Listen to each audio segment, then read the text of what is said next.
Bismillahirrahmanirrahim. Assalamualaikum warahmatullahi wabarakatuh. Bertemu lagi di channel Sukses Perangkat Desa. Langsung saja ya, di video kali ini banyak teman-teman kita mempertanyakan ya status perangkat desa tahun 2024 ya. Itu jadi ASN P3K atau jadi PNS, atau status daripada perangkat desa itu jadi apa ya. Baik, kita langsung saja ya, bahwa pemerintah melalui Kemendagri secara tegas telah mengeluarkan kebijakan tentang status kepegawaian perangkat desa ya. Jadi telah disebutkan secara jelas bahwa status perangkat desa itu bukanlah sebagai PNS. Apabila diperhatikan secara detail, memang ada beberapa kesamaan ya antara perangkat desa dengan pegawai berstatus aparatur sipil negara atau ASN.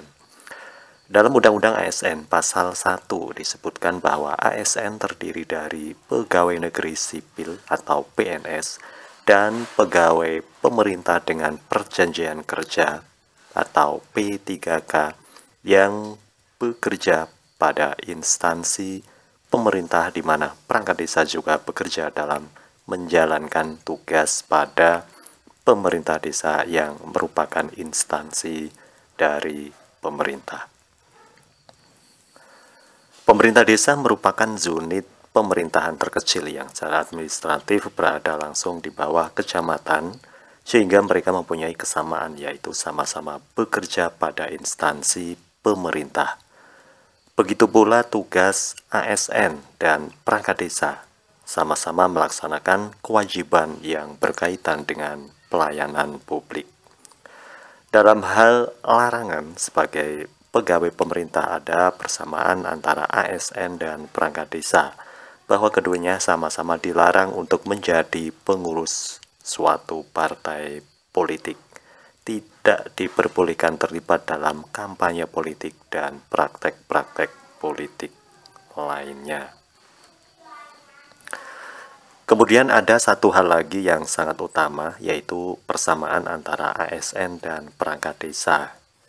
Itu mengenai sumber penghasilan atau gaji atau siltap dan tunjangan keduanya mempunyai sumber penghasilan yang sama, yaitu sama-sama bersumber dari APBN dan APBD. Dengan adanya beberapa persamaan antara ASN dan perangkat desa, sudah sewajarnya jika kinerja perangkat desa dipertimbangkan untuk diangkat menjadi ASN baik PNS ataupun P3K ya.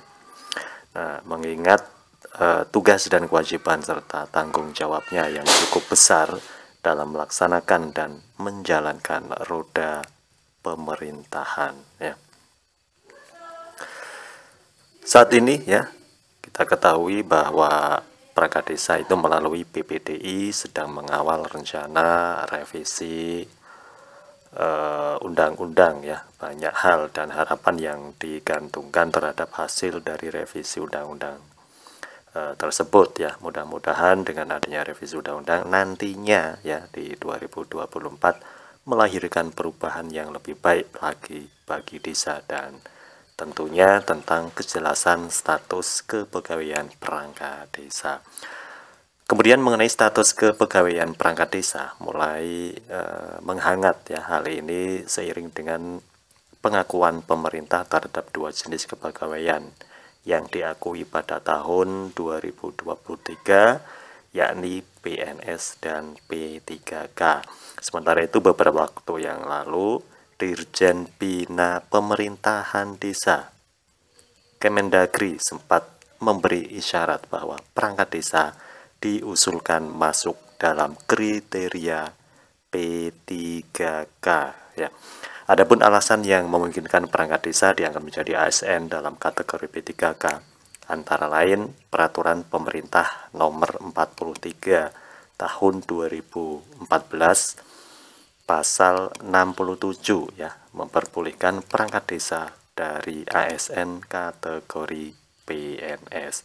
Nah, ini bisa menjadi pintu pertama dasar hukumnya dalam Peraturan Pemerintah Nomor 43 Tahun 2014 yang berbunyi ya, pasal 1, pegawai negeri sipil kabupaten atau kota setempat yang akan diangkat menjadi perangkat desa harus mendapatkan izin tertulis dari pejabat pembina kepegawaian. Kemudian angka 2, dalam hal pegawai negeri sipil kabupaten kota setempat ya, sebagaimana dimaksud pada ayat 1, terpilih dan diangkat menjadi perangkat desa ya. Yang bersangkutan dibebaskan sementara dari jabatannya selama menjadi perangkat desa tanpa kehilangan hak sebagai pegawai negeri sipil. Kemudian alasan kedua, dalam lampiran keputusan Presiden nomor 24 tahun 2010, tepatnya itu pasal 12 ayat 1 huruf C ya, tentang anggaran dasar Korpri dijelaskan bahwa anggota Korpri salah satunya adalah aparat pemerintah desa. Ini bisa jadi pintu kedua ya. Kemudian dasar hukumnya perlu diingat kembali, desa itu otonomi tingkat 3 dalam sistem tata pemerintahan di Indonesia. Dalam penyelenggaraan pemerintahan desa, perangkat desa mempunyai peranan yang sangat penting selain peranan seorang kepala desa ya. Perlu kita ketahui bahwa etos kerja para perangkat desa dalam menjalankan fungsi, tugas, serta kewajibannya selama ini memang belum berjalan dengan optimal ya. Salah satu penyebabnya yaitu sampai saat ini belum adanya kejelasan tentang status kepegawaian para abdi masyarakat tersebut, di mana kita ketahui status kepegawaian merupakan salah satu faktor penting dalam meningkatkan kinerja seorang pegawai di suatu organisasi atau instansi pemerintah. Selanjutnya ya, tentunya kita ketahui bersama bahwa saat ini masih terus mengupayakan dan membuat kebijakan yang berpihak dengan perangkat desa, seperti sinyal positif yang disampaikan oleh Kemendagri Bapak Tito Karnavian ya, tentang keinginan adanya aturan terkait kejelasan tentang status perangkat desa. Senada dengan hal tersebut, beberapa waktu lalu ya, Ibu Nana Wahyudi selaku analis kebijakan ahli madya Subdit Pengembangan Kapasitas Aparatur Desa Dirjen Bida Pemdes Kemendagri juga menginginkan segera adanya kepastian atau kejelasan tentang status perangkat desa ya. Pihaknya juga mengusulkan agar perangkat desa diangkat sebagai ASN kategori P3K ya. Berharap ya perangkat desa tahun 2024 ya bisa jelas ya statusnya itu ya, status perangkat desa. Berharap semoga diangkat menjadi ASN atau aparatur sipil negara kategori P3K ya. Baik, terima kasih ya, semoga bermanfaat. Jangan lupa untuk like, comment, dan share, dan tetap semangat. Salam silaturahim, salam santun, akhirul kalam. Assalamualaikum warahmatullahi wabarakatuh.